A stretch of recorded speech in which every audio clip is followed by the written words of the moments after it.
Hello students, good morning everyone. Let's continue with our third chapter and today we will take a topic lakes.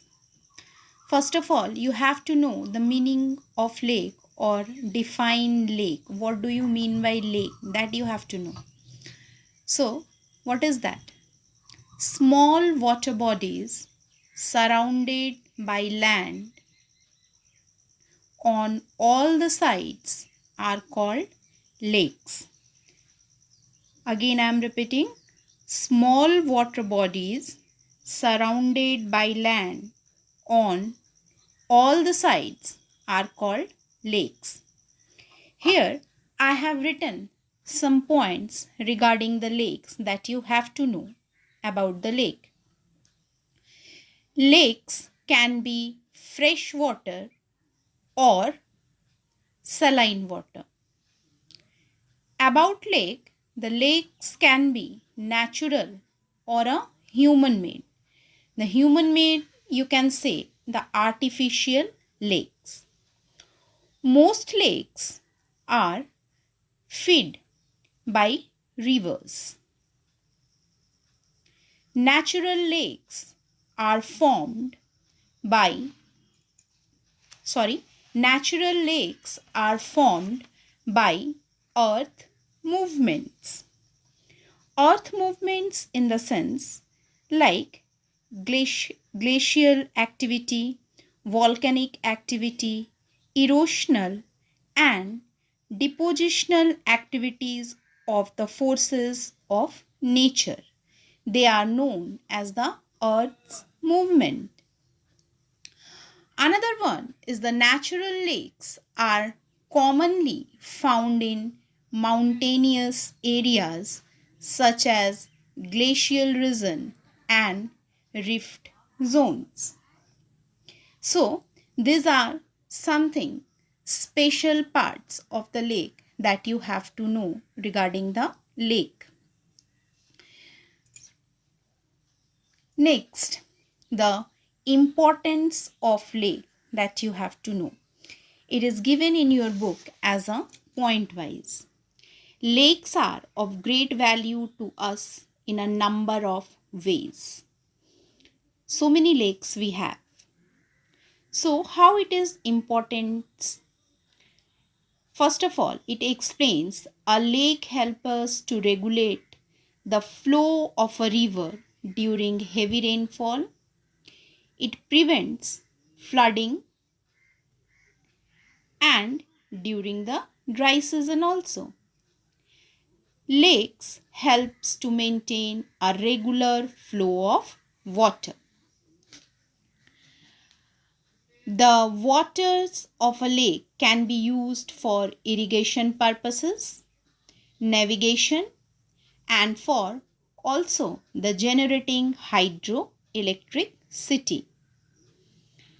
Another point is lakes serve as a source of food and minerals.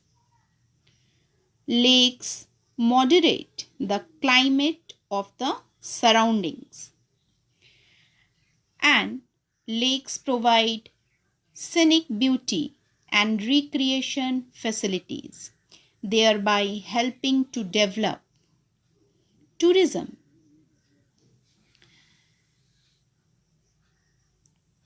And one more point you have to add here, that is they are habitats for wildlife.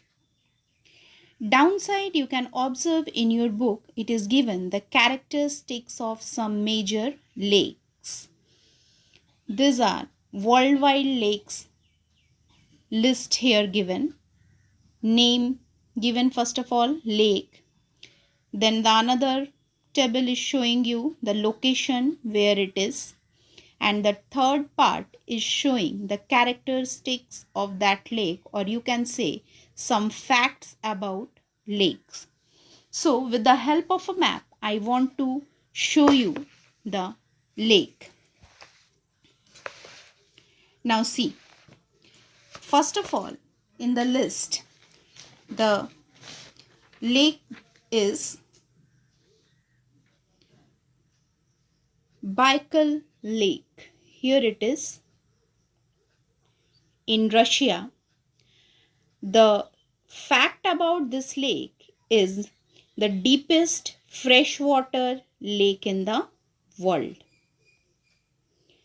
Another one, the Great Lakes, togetherly five. These 5 lakes are known as the Great Lakes.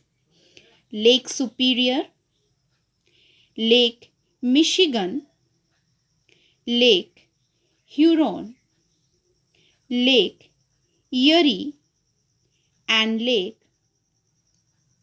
Ontario. So, these 5 lakes are known as Great Lakes. The location of this lake is the Canada USA border, and what is the fact about this lake is interconnected freshwater lakes. Lake Superior is the largest freshwater lake in the world. Another one is the Lake Onega. It is a part in European part of Russia, and this Onega is the large freshwater lake.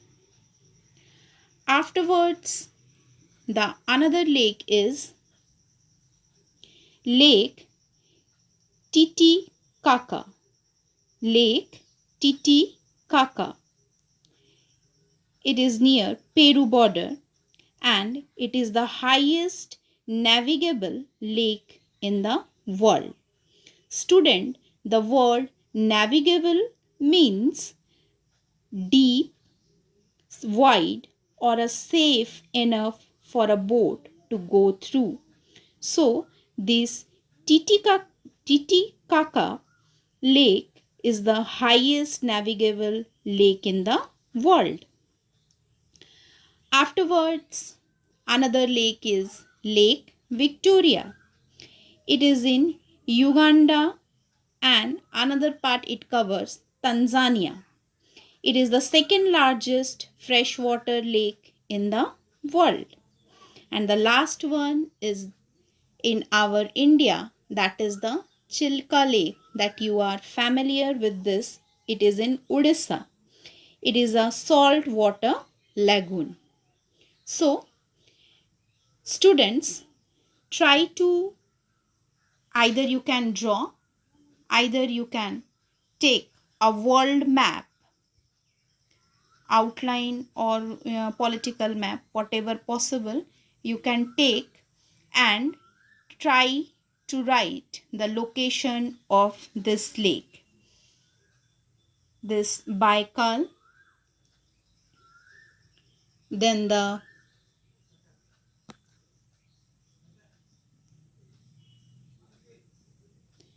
Great Lakes. Okay, these all lakes you can mention in your one world political map and paste it in your notebook, students. So, if you have doubt, you can call me, or you can take a help from your atlas. On the basis of today's explanation, student, today I want to give you only 2 parts as a homework. One is read page number 26 and 27 twice. And another one, explain the significance of lakes. What you have to write? Explain the significance of lakes. So this much do as a homework, and next day we will take another topic, river, that you try to read one time. Okay, that is in page number 28. So till then, goodbye and have a nice day to all of you, students. Thank you.